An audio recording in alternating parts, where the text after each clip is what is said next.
Hi, Andrew. How are you? You have that panicked deer in headlights look. Jane got here a little late this morning. I'm so ready, though. I'm ready. Yes, you are. Good for you. Good for you. Hey, so what are we doing today? Today, we're going to be talking about cohabitation, separation, and divorce. We have Laurel Dietz here from Alinea Legal Coaching. I know her because she is part of a network that I belong to, but also she was part of my talks. We talked every Thursday or Tuesday or something on community talks during COVID. And because many people were going through a lot of problems with their spouses. So right, confined space, can't get out of the space, and need your space. Okay. Need your space. Yeah. So she's awesome. And while we're doing this, chatting backstage, and yeah, I got that impression. So I'm looking forward to the conversation.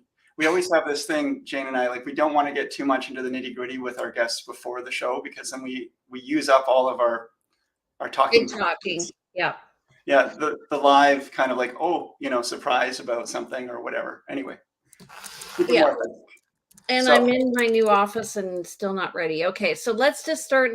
So it's Thursday, July 20th. We're going to do the stats for this week. And here we go. Oh, what are we looking at? We are looking at, there we are. Okay, so we have from July 2023 so far as of July 10th. We are actually July 20th, but as of July. You know what? This is the wrong slide. This is last week's. Hold on a second. I've got it. Okay. Let me back up. I don't know why that happened. July. I'm just going to redate it. You can't just redate that. You have to put in the stats too. How was your week, Andrew? Let's talk about the regular stuff. Oh yeah, it's a good week, other than my back being completely out and messed up and so forth. I was just reaching over for something on like 10 days ago, and just reaching out over to pick something up while shopping at Thrifty's. I was actually trying to be a good Samaritan and help somebody pick something up. And then like halfway down, my back just went, and I stopped and I was like, okay, you're on your own. I can't lift this up. And hobbled off like. Was it twitchy? What's that? Was it twitchy before that? No, it hadn't been at all. It was fine. It was just out of the blue. Anyway, I've been to physio, I've been to chiro, I've been to massage, I've been stretching. Anyway. Same here. But on top of that, it's been a good busy week, and listed a townhouse yesterday and been out with a buyer. We're looking like we're narrowing in the field for finding her something desperate. We're waiting for subject removal today on something, fingers crossed. Yeah, things are moving around. You're being stalked by your cat in behind. I just thought I'd tell you. Really? Yeah, Sid is right behind you. Pounce on my head at the moment. So we had a good week. We got an accepted offer on our listing on Daffodil. Kayla negotiated that one. And we got an accepted offer on a property on Garden Gate. And so those are both high end. We'll see whether or not they go through. It should be okay, the second one. What do you mean by high end? What's your definition? 2 million to 2.5. Wow. Okay. Yeah. Remember when we started in 900 was a lot? Yeah. $1 million was a high-end home. 1.2 million was like stunning, or waterfront. Yes, I remember that. I remember wishing I had that money back then. Yeah. So anyway, and then we just listed this cute little home, 3-bedroom, 1-bath home on Derby. It has a huge lot. It's 11,000 square foot lot. And I'm like, well, I think we should list at $899. And it was like, wow, so many viewings. Mm-hmm. So definitely get that kind of activity. Yeah. And that just listed, so it's not sold yet. No, it's not sold. We're looking at offers on Monday. So, multiple offers aren't the normal thing now, but if you price a property well, you are going to get multiple offers. Price a property for $1. There's no, you're always going to have somebody paying the market value. If you come in under market value, you'll get multiple offers. as long as it's a pretty standard, desirable home. Yeah. Okay. So let's. So do we have stats now? We have stats. Okay. Okay, good. So, welcome everybody. It's July 20th. We're talking about cohabitation agreements, separation and divorce with Laurel Dietz of Alinea Legal Coaching. She's going to come on just after we finish discussing this. Okay. Take it away, buddy. Thank you. So today is Thursday, July 20th, and as of Monday, July 17th, for the year 2023, for the month of July 2023, we had 276 unconditional sales, 557 new listings, and 2385 active listings. We had that, let's compare that to last year, where we had 510 for the full month unconditional sales, 1,101 new listings for the full month of July 2022. And in terms of active listings, we were at 2,162. So we're still up. I don't see these active listings kind of, they've been consistently above last year's, but they're not getting to a point where they're, significantly above last year's. Well, we're looking at a list to sale ratio here of 50%. So yeah, just above. Yeah, you're right. And also that says to me for net unconditional sales, it makes sense because the market was slowing down last year and it feels faster this year. So I think we're going to beat the 510 mark. Yes. So far. We'll see. Okay. All right. So for the past week, we've had 264 new listings, 145 pending. So this one's to date. Price decreases 129. That's probably the highest we've seen. So that says to me, people realize really our market is from, I would say, March to October. And I'm feeling like people are feeling like the market's going to run out if they don't get this place sold. I was just reading about some BCREA statistics and some news releases and talking about mortgage debt, and people are still there's very few mortgage defaults. It's still really low, but people are starting to increase their debt in terms of credit cards and so forth, and that will eventually, I would say, run out. But what they were saying is that people will eventually sell their homes rather than default on their mortgages if they have to. And that's true, except that the more people start selling their homes, that whole law of supply and demand, you'll find that prices will start to decrease. And I think people are starting to think about that. And those people who are selling are trying to get ahead of what maybe a future market might look like. That last interest rate hike, bringing it to 5%, is also making it really, hard for people to afford their mortgages. And certainly there's some people out there that would rather be free of debt. Yeah, and there's a benefit to selling it on the market as opposed to it going into foreclosure. You're gonna save yourself a lot of anxiety, I think. Well, yeah, certainly you have a lot more control over the process. Save yourself some anxiety, save yourself some, we won't get into it. We've talked about foreclosures before, but there's a misnomer that people think the bank will just sell it for what they owe, but there's still a duty to try to get the best money for it. Yeah, but the process doesn't guarantee it. No. And most buyers are afraid of as is, where is, and it limits who can buy it because it's got to go to court. And anyway, moving on. Okay, let's bring in Laurel. Come on in. How are you? Laurel. Hi. Thanks for having me. I'm delighted to be here. I love watching this show, and I was enjoying listening in from backstage there. Oh, good. Very informative. Well, we stress out. So unfortunately, sometimes our phones get busy right just before the show. And I'm like, aren't you watching? Well, and funny because Thursday mornings are a busy morning for us generally. Like that's generally when we're posting new listings live and things are starting, or we're getting phone calls because new listings have gone live. I did a little research into this before, and Thursdays are definitely the day that most realtors post their listings live. Yeah, I guess they're getting ready for the weekend, and people who have availability to go see houses and exactly. Whatnot. Yeah, exactly. It's strategically best day. Mm-hmm. You know what though? I started listing on Mondays and Tuesdays because then I can have quiet weekends. Then my phone doesn't go crazy on the weekend. Right, true. I mean, I'm always thinking about what's best for the clients, but also when you were mentioning earlier, when you said you had that listing that just went up, it does get those people who, it might not be competing against the 3 other homes that are just like it on Thursday. So you'll get people through and maybe. Also, they can talk to their mortgage broker through the week. Mhm.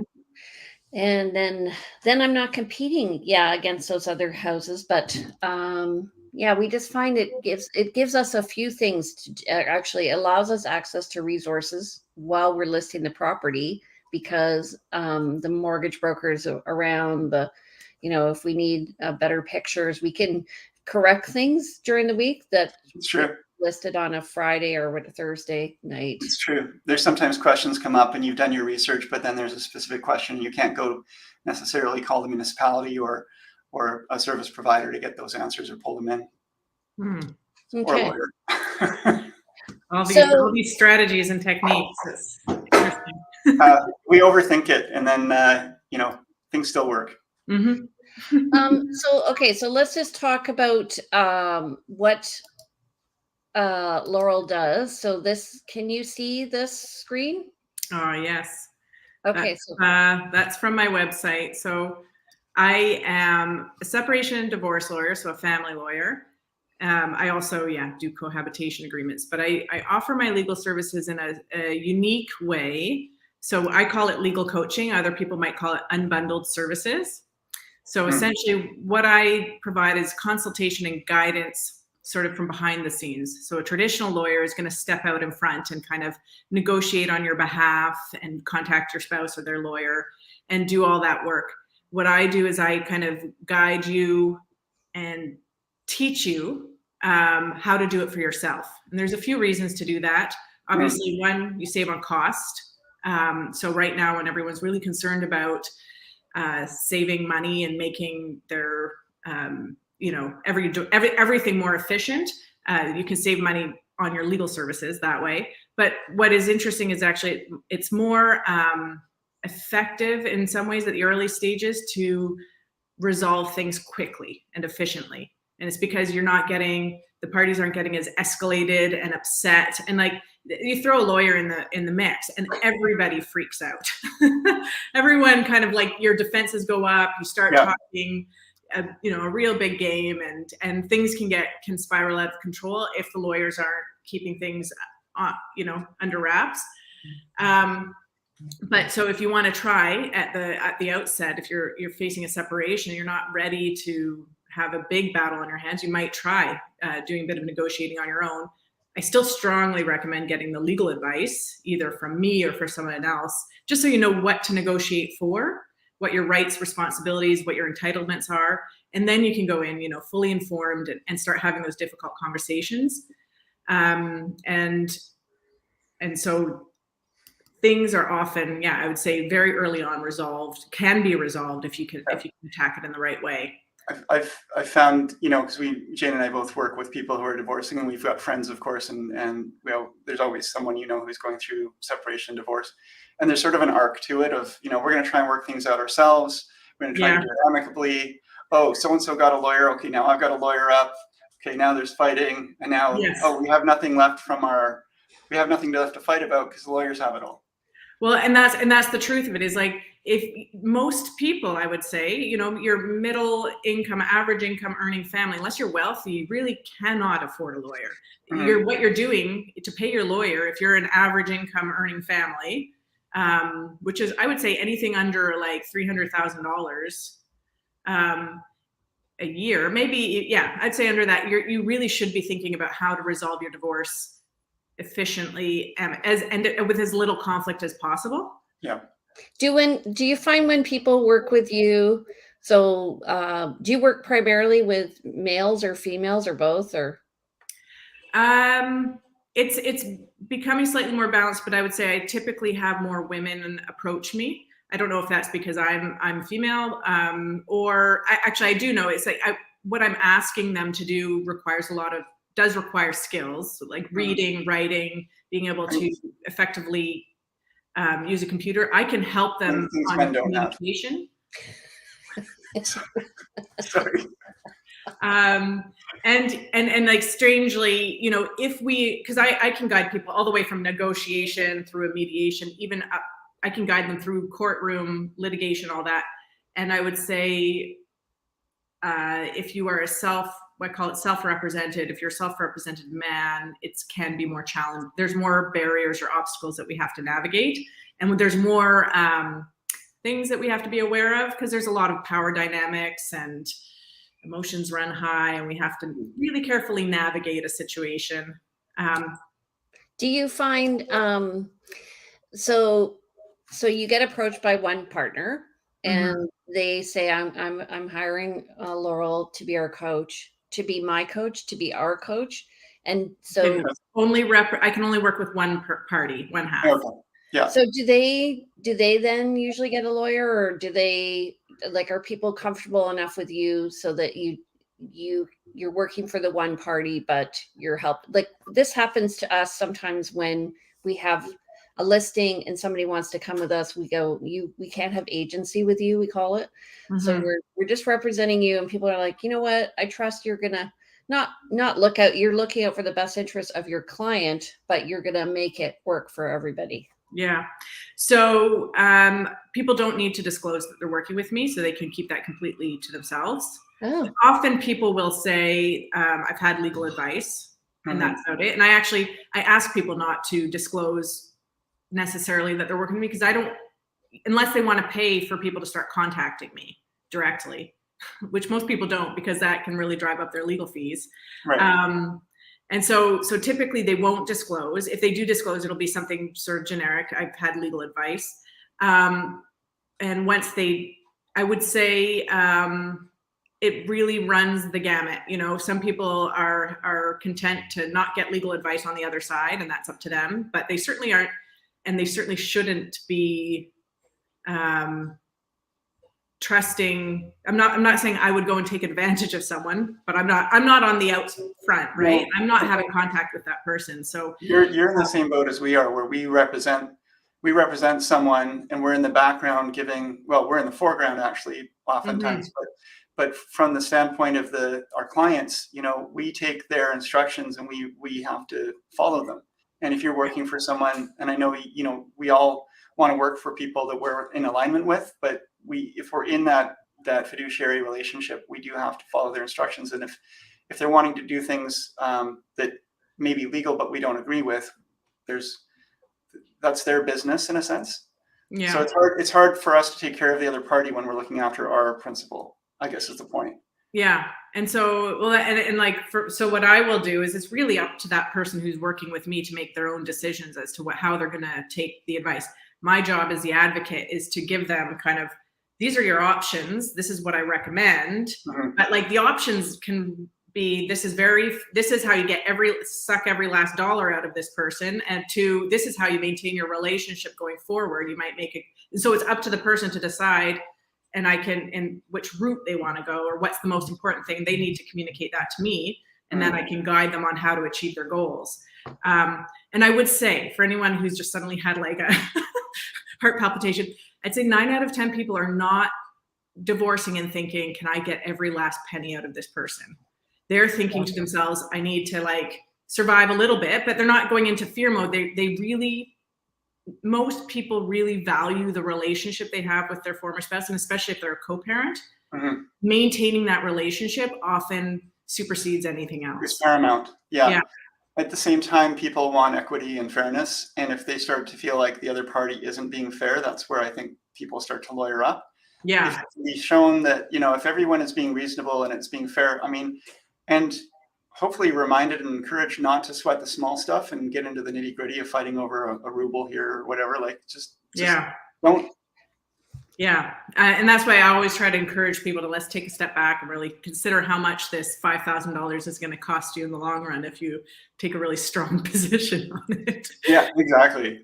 So people, I guess there's some acrimony in their relationship with their spouse. They come to you, they say they want to get a separation. That's going to be the first step.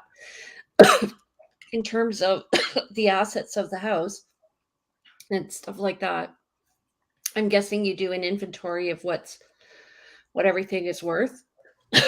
And Yes, then, so that's I guide the client on how to start gathering up all the financial information and sort of looking through what you need to start sorting out. So the house is usually a big asset. There might be pensions, investments, and income. We start looking at each other's income. That becomes important for child support, spousal support.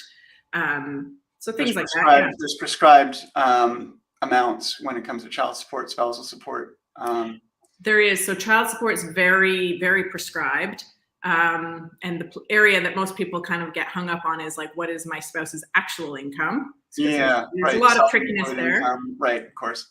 And spousal support is an area where we might see more litigation or frustration because there's a lot of emotions and feelings about spousal support.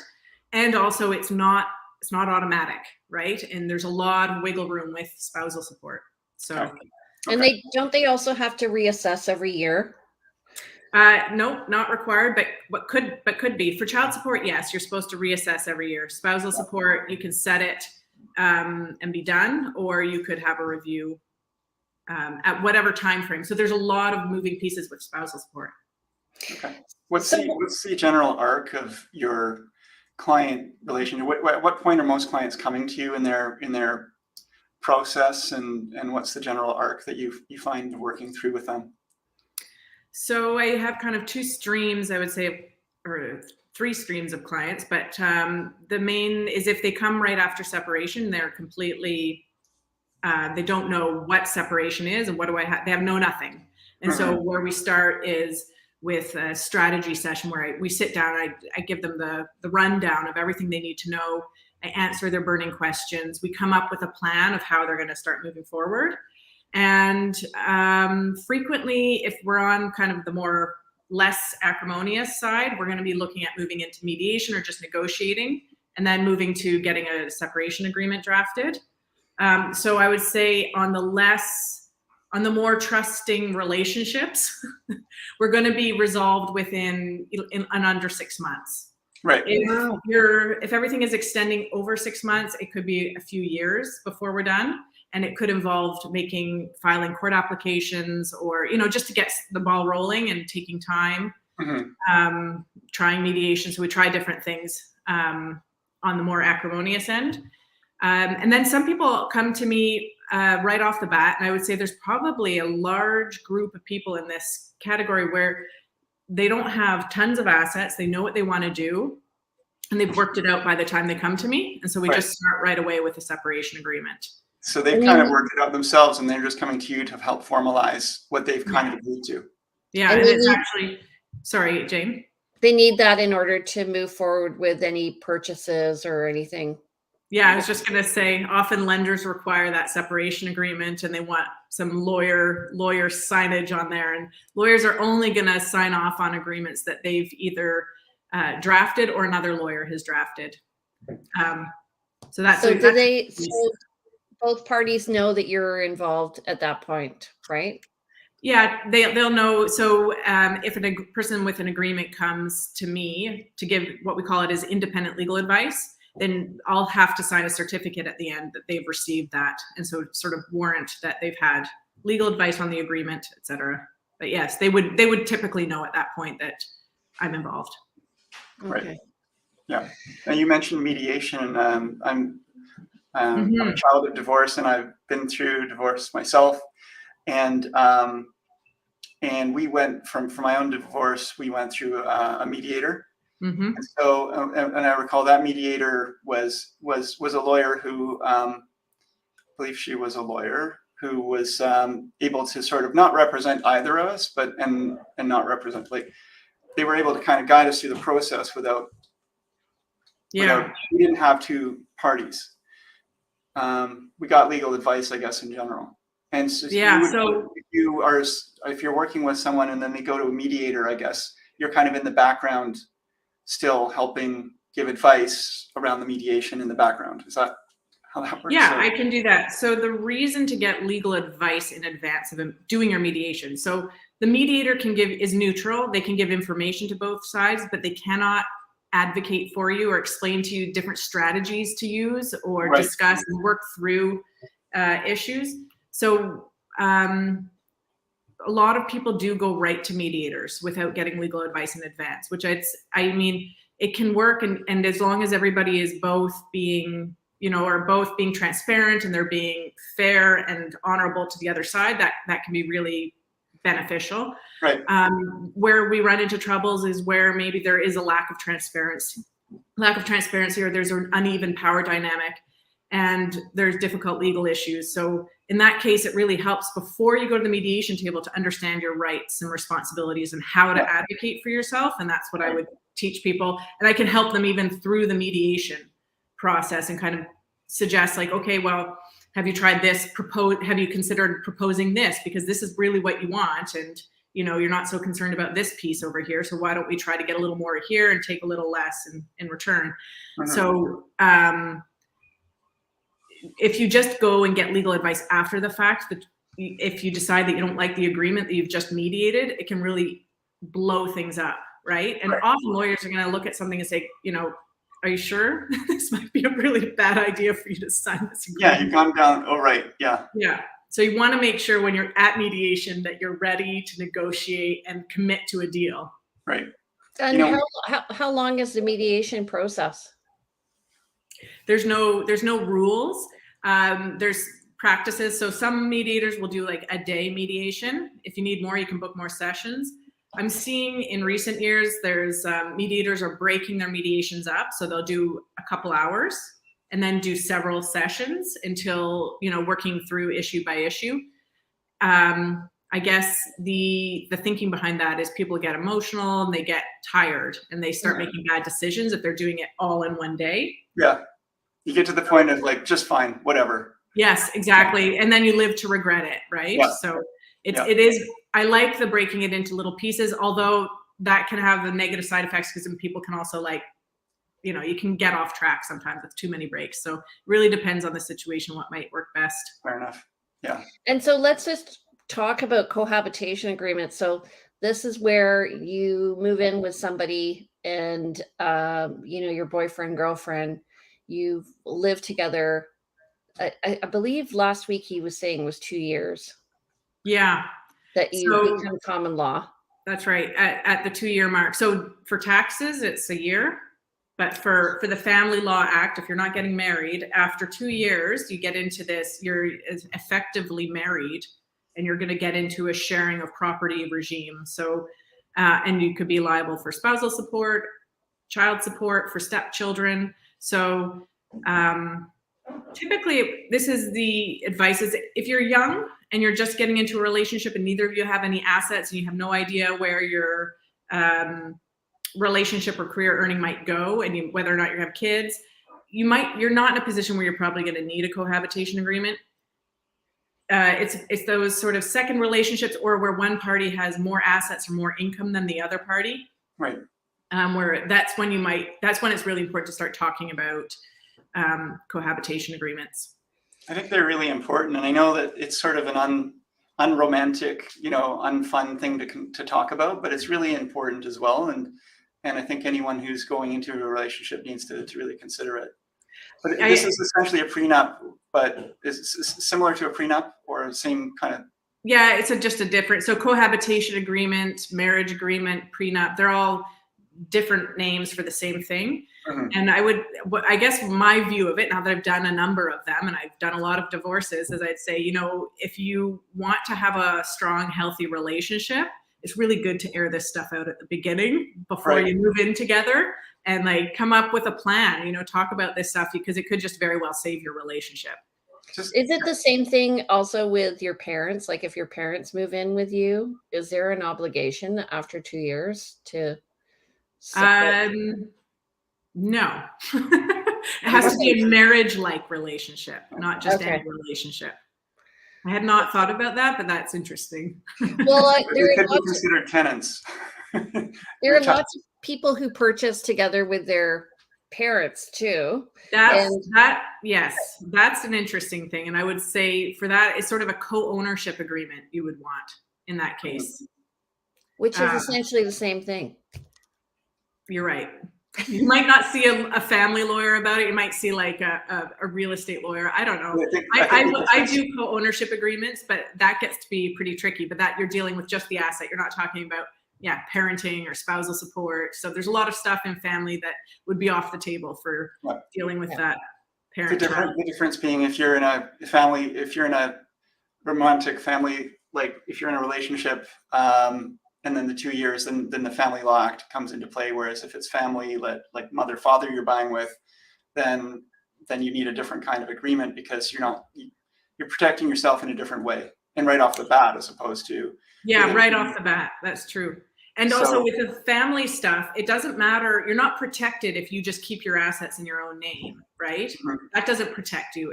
So when we start dividing stuff up, we look at all assets, regardless of whose name they're in, and looking at the growth during the relationship. So I think people come in and they think like, well, that's my account. That's my money. I put that there. It's like, no, that's not how that works. Can someone come to you for a cohabitation agreement after they've been living together for 2 or 3 years? Like, is that something people still do? Yeah. You can do it at any point. Mm-hmm. And so you have to kind of, I mean, it's a little bit, so there might be some eyebrows raised by your spouse if you start saying, well, hon, I think we've been together 10 years. I'd like to have a cohabitation agreement. It sounds sort of like, well, that's just an advance to a separation agreement. Fair enough. Just, do you have a schedule of fees? So how much would all my rates are on my website. So if anybody wants to know how much we charge, it's all on my website. I could probably tell you, but I would have to look at my website. I don't usually. That's okay. Don't worry about it. I had your website up earlier, and it answered a question that I had that I was going to ask anyway, because see, your name is Laurel Dietz, and your name of your coaching is Alinea. Alinea, yeah. Alinea. And I saw somewhere in there the description of what that means, and I thought that was really interesting. But do you want to tell people where that name comes from? Yeah, it means a fresh start or a new paragraph. It's sort of that little, the symbol, we don't have it on the screen, but a little it's like that paragraph symbol. Yeah, is an Alinea. So end of a relationship is also, while we're grieving and it's sad or can be quite traumatic, there's also that opportunity for a nice fresh start. You can clear the slates and start again. I like that it also suggests that you are writing your own story. Yes. Yeah. And everybody has that. Everyone has that in them if they want to look forward. And I really strongly recommend that you don't just this is the problem. People come to me and they're looking backwards and they're like, I just need to get through this divorce. And then I'm going to figure out what I'm going to do next. And I always have to tell them to take a step back and be like, you need to plan out what you're going to do have an idea of where you want to go. Mm-hmm. And that'll help us get through your separation a lot better and set you up for success. Absolutely. Awesome. Alrighty. So Laurel, how do people get in touch with you? Well, there you go. You have my name and number at the bottom of the screen. So you can 778-977-6551 or email ldietz@legalcoach.ca. You can check out our Instagram. It's that Alinea Legal Coaching. And we also have a Facebook page. We have a lot of resources and a YouTube channel. So if you're not ready to talk to me directly or my lovely assistant, Angela, you can just watch all our videos and learn a little bit about separation and divorce from our YouTube channel. It's at Alinea Legal Coaching, and there are a bunch of numbers, but I think if you just Google that, it'll come up. I just want to point out that the spelling mistake on Alinea Legal Coaching for the Instagram. So for folks, it is ALINEA Legal Coaching. That's right. Just a sort of a alien. Alien A. Yes. There's always one mistake when I'm rushing. That's all right. And that's true. That's so true, isn't it? So yeah, we have to double and triple check what we do, and we don't always have that chance, but we do that. We do that when we're dealing with contracts. Yes, we do. My goal is to never have a contract returned. Yeah. Okay, well, thank you for coming today. We're just Really going to nice go to meet through you. our needs and wants. If you want to stay on, we'll chat with you after. But okay, thank you. And Thanks for Andrew, having let's. me. I'm just Okay, you're welcome. take it away. I'm gonna sneeze. Nope. What are you Nope. doing? Nope. I was gonna sneeze. No, you get that tickle and you know it's gonna happen, and then you warn people it's gonna happen, and then it goes away. So it's gone now. I'm fine. Okay, Thank you for your patience. no problem. Okay, so tell me what your needs and wants are. I really need a one-level townhouse up to 900. And actually now we're going as far as Sydney and West Shore, so anywhere in between. And we've started to find some options, and I think we're going to find something within the next couple of weeks. But that's what we've been after. Looking for a single family or half duplex under 800. Okay, I'm looking for a waterfront or water view home under 2.5 million. Actually, there's one up to 2.5 million, one up to 3.5 million. Near a village would be great.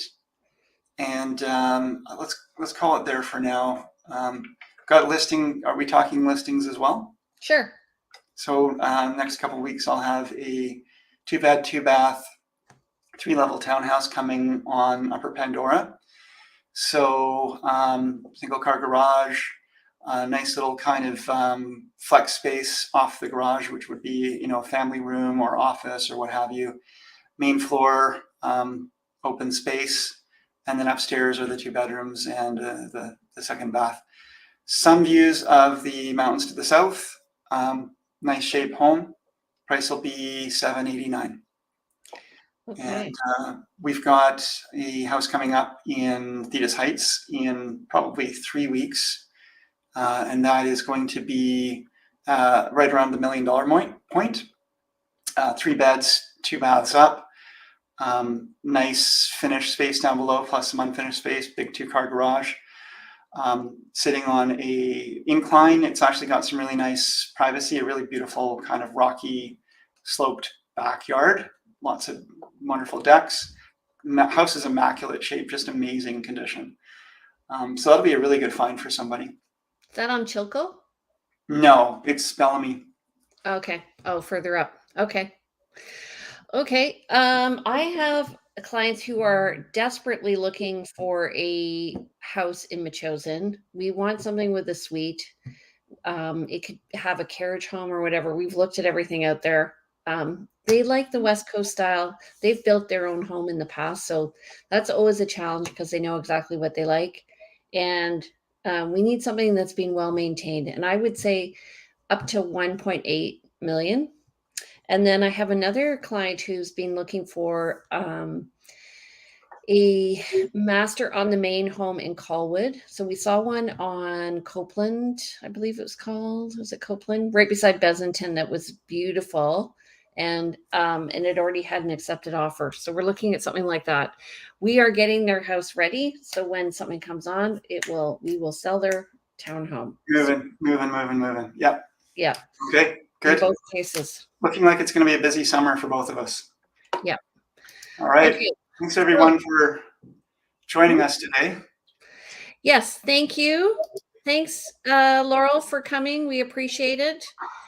Yes, thanks for having me. I really enjoyed chatting with you guys. Come back another time. We're always looking for specialized topics, and you've got some interesting things to say. So by all means. Anytime. Thank you. You're welcome. And if you guys want to, I don't know how to share right now. Oh yeah, here we go. If you guys want to have some input on what we're talking about, or you have a special guest that you think that we should be speaking with, please send us their names. We would love it if you like our channel, subscribe to watch us every week, and comment. We'd love to hear what you have to say. Don't forget to share with a friend, especially this topic. I think it's very helpful. Mm-hmm. Andrew, how do people get in touch with you? You can reach out. I'm at 250-360-6106. Email is info@andrewplank.com. AndrewPlank.com is the website, and Instagram is PlankAndrew. Okay, and if people want to reach me, I'm Jane Johnston with the Briar Hill Group. My number is 250-744-0775. My email is briarhillgroup@gmail.com.